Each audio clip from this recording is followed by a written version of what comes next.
जीवन के शब्द। मैं अच्छा चरवाहा हूँ, अच्छा चरवाहा भेड़ों के लिए अपना जीवन व्यतीत करता है। बाइबल की संस्कृति की छवियाँ खानाबदोश और देहाती जीवन की धीमी गति के संदर्भ, दक्षता और प्रतिस्पर्धा के लिए हमारी रोज़ाना की आवश्यकताओं से बहुत दूर लगती हैं। फिर भी हम कभी कभी रुकने, आराम करने के लिए जगह ढूंढने और किसी का स्वागत करने की आवश्यकता महसूस करते हैं, जो हम जैसे हैं वैसा हमारा स्वागत करता हो। यीशु हमें अपने आप को प्रस्तुत करता है, जो किसी और से अधिक हमारा स्वागत और हमें आराम देने के लिए तैयार है। वास्तव में वह हम में से प्रत्येक के लिए अपना जीवन देने के लिए तैयार है। यूहन्ना के सुसमाचार के लंबे अंश से, जिसमें जीवन का यह शब्द लिया गया है, उसने हमें विश्वास दिलाया कि वे प्रत्येक व्यक्ति के इतिहास में ईश्वर की उपस्थिति है, जैसे कि भविष्यवक्ताओं ने इज़राइल के लोगों से वादा किया था।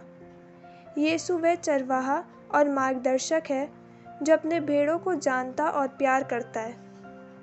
वह जानता है और अपने थके हुए और कभी कभी खोए हुए लोगों को प्यार करता है।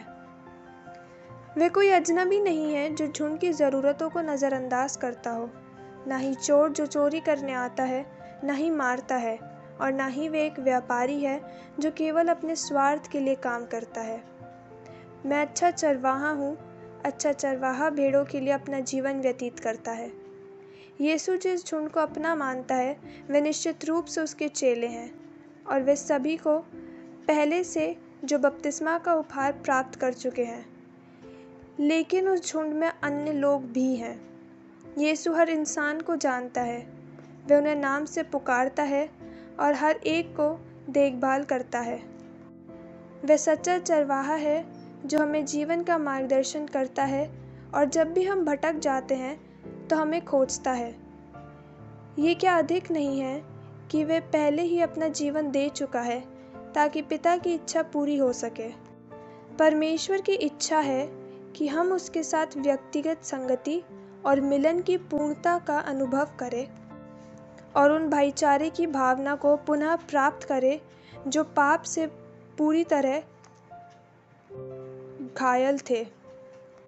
हम में से हर एक परमेश्वर की आवाज़ को पहचानने की कोशिश कर सकता है।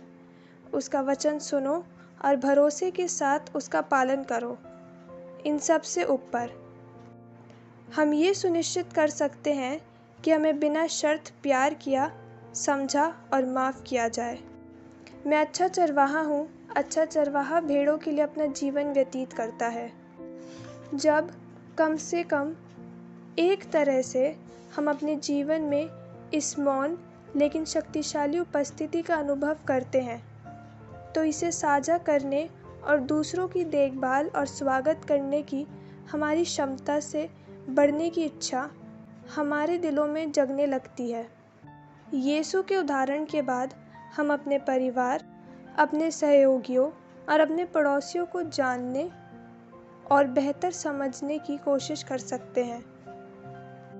हम अपने शांतिपूर्ण और आरामदायक जीवन से हटकर दूसरे लोगों की ज़रूरतों को पूरा करने शुरू कर सकते हैं। प्यार हमें महान कल्पना दे सकता है। हम दूसरों को शामिल करने के और उनके साथ जुड़ने के लिए तरीके खोज सकते हैं। अपने स्वयं के छोटे तरीकों से हम भाईचारे और खुले समुदाय के निर्माण में योगदान दे सकते हैं, जो धैर्यपूर्वक और साहसपूर्वक कई अन्य लोगों के जीवन यात्रा के माध्यम में सक्षम भूमिका निभा सकते हैं। सुसमाचार के इसी वाक्यांश पर ध्यान देते हुए क्यारा लुबिक ने लिखा, यीशु ने खुले तौर पर खुद के बारे में कहा, किसी के पास इससे बड़ा प्यार नहीं है किसी दोस्त के लिए अपने जीवन को दे देना, और वह पूर्ण तरीके से अपने आप को देता है। उनका प्यार आत्म बलिदान है। ये एक ऐसा प्यार है जो एक व्यक्तिगत जीवन की पेशकश करने के लिए तैयार है, जो किसी को जीवन को देने के लिए है। परमेश्वर हमसे प्यार की मांग करता है। कम से कम हमारे इरादे और निर्णय में केवल इस तरह का प्यार ईसाई प्रेम है, किसी भी अन्य तरह का प्यार नहीं, या प्यार का दिखावा नहीं। लेकिन एक प्रेम को इतना महान है कि ये जीवन को दांव पर लगा देता है। ऐसा करने से ईसाइयों के रूप में हमारा जीवन एक गुणात्मक छलांग, एक महान गुणात्मक छलांग है।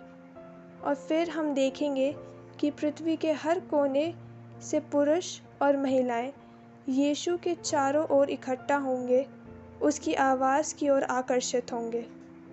लेट